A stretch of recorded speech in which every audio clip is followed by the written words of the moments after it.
मुख्यमंत्री देवेंद्र फडणवीस यांनी एमआयएम सोबत युती करण्याबाबत स्पष्ट भूमिका मांडली आहे. एमआयएम सोबत युती करणार नाही असे ठामपणे सांगत त्यांनी कोणताही संभ्रम दूर केला.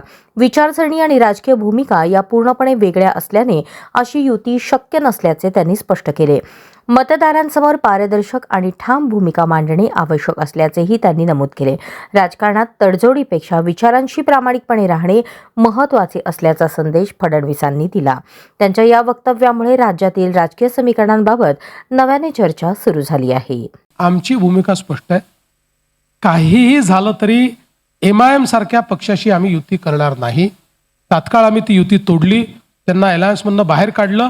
आणि एवढंच नाही तर आमचे तिथले जे आमदार आहेत त्या आमदारांना तुम्हाला पक्षातनं निलंबित का करण्यात येऊ नये याची नोटीस आम्ही दिलेली आहे.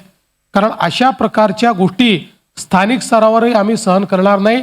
एमआयएम सोबत युती करणं हे आमच्या कुठल्याच प्रिन्सिपलमध्ये बसू शकत नाही. एक वेळ अपोजिशनमध्ये बसू, घरी बसू, पण एमआयएमशी युती करणार नाही.